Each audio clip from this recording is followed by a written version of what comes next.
Happy Tuesday. Today is Tuesday, July the 5th, 2022. Today's daily Bible readings come to us from Psalm 6, 2 Kings 5:19 through 27, Acts 19:28 through 41, or you could have read Psalm 119:73 through 80, and then Jeremiah 8, 4 through 13, ending with Acts again. But I'm going to look at 2 Kings and talk about profiteering because that's what's going on in this story. You got this guy Gehazi, one of the great, top 10 characters of the Old Testament.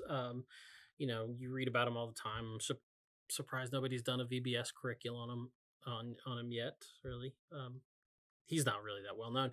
He's well known because he's Elisha's servant. Well, you know who Elisha was. You have these two great prophets in First Kings and Second Kings. You have Elijah, and then you have his mini me, Elisha. And maybe I shouldn't call him his mini me, but we'll just go with that for now. But he inherited Elijah's mantle. Elijah did a lot of really impressive things, cool things, through the power of God, or God using his power through Elijah. And Elisha inherits that mantle and does a whole new kind of incredible stuff on his own. One of them is healing this guy Naaman, who is a guy that's like really the people of the Israelite people, I should say, probably weren't too keen on because of where he was from and who he was and who he represented.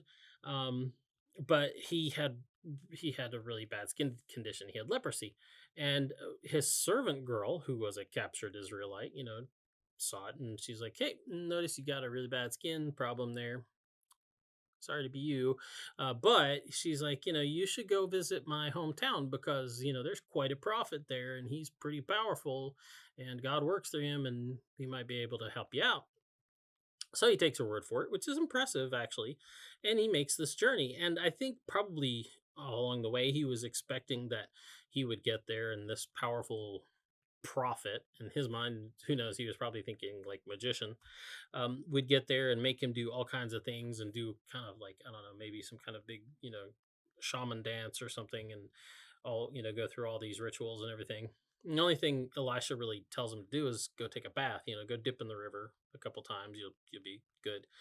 And Naaman actually gets mad at that because he's a big guy, he's an important guy. Um, Lots of power behind his name too, and he really expects, like he was expecting the show, and so he kind of storms off. He's like, I got little podunk rivers in my hometown that I could go wash in. I didn't need to walk all this way to bathe in the creek.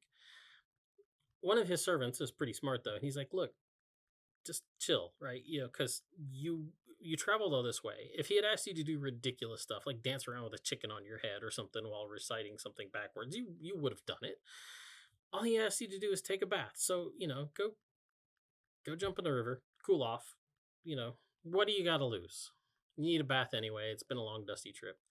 And so he goes and he does it grudgingly, but obediently. And lo and behold, he's healed and he's really happy. And amazingly, Elisha just tells him to, excuse me, got a low battery warning.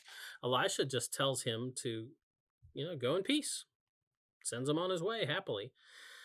This is where Gehazi comes in. Gehazi, the profiteer, he decides that this powerful prophet, his boss, doesn't know enough to like charge Naaman outrageous fees. And he decides he's going to profit from Naaman's suffering. So, and that's the problem because he's profiting from somebody else's suffering, and then he's also trying to profit from the work that God did. And yeah, granted, Elisha was involved in there, but it's really God working through Elisha to heal this guy. So he sees an opportunity and just goes on to grasp for himself. Here's the thing, though, he should have known better because if you read the chapters before this, Gehazi is named over and over again, except for maybe one occurrence. We'll get to that. But, he saw how God had like provided for this childless couple who had been good to God's prophet, and so God was good to them.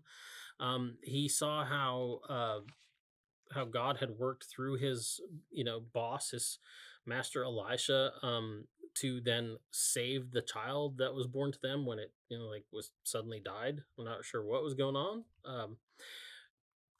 But God worked through Elisha to bring that child back. He saw how God had worked through Elijah to take like poisonous stew, that some guy had like put like pokeweed in or something. Um, and like God worked through Elijah to like clean it up so all these other prophets could eat it.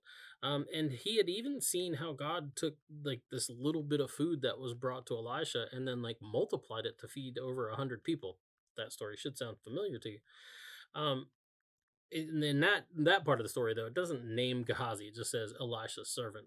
But I think it's probably okay to assume it was the Gehazi was there, because he sounds like the kind of guy that would be like, we can't do this. We can't feed all these people. Um, all of this God did through Elisha. So Gehazi should have known better, and I think he did, but I think he didn't care about any of that, much less about Naaman's suffering. He only cared about what he could get into his grubby little hands. And the story ends up with that's exactly what he gets. He gets grubby little hands for the rest of his life because God takes the leprosy that he had put on that he had taken from Naaman and he puts it on Gehazi and Gehazi's family. So, anyway, don't try to profiteer off of other people's suffering. Anyway, that's the DBR for today. Get out, enjoy the day. We'll talk to you later. Boop.